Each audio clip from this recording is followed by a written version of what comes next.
அவரே நம்ம கரெக்டாக கூப்பிட்டார் விஜய் சார். ஏவிஎம் இந்த வேட்டைக்காரன் படம் அந்த அந்த டைமில் ஏவிஎம்முக்கு கதை கேட்கும்போது எனக்கு ஃபோன் பண்ணார். அப்போ எனக்கு அழகிய தமிழ் மகன் நடக்கும்போது சொன்னார், அண்ணா நம்ம சேர்ந்து ஒரு படம் பண்ணுவோம், உங்களுக்கு நான் கண்டிப்பாக தரேன், நீ இந்த கதை கொடுத்துட்டீங்க.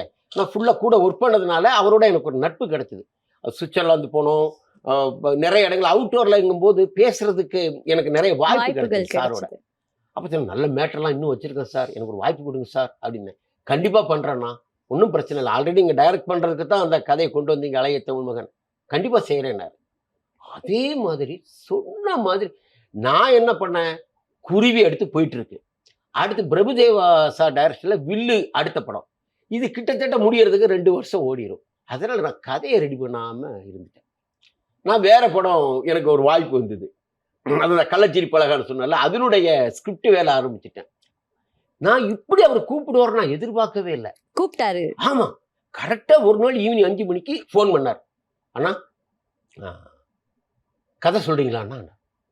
எனக்கு இந்த சினிமால எல்லாம் வரும்ல, கடல் எல்லாம் அப்படி டம்னு அடிக்கும், இடி மின்னெல்லாம் வரும், சூப்பர் இம்போசிங்ல காட்டுவாங்களே, ஹீரோக்கு ஏதாவது பிரச்சனை அந்த பனைமரம் எல்லாம் ஆடி அப்படியே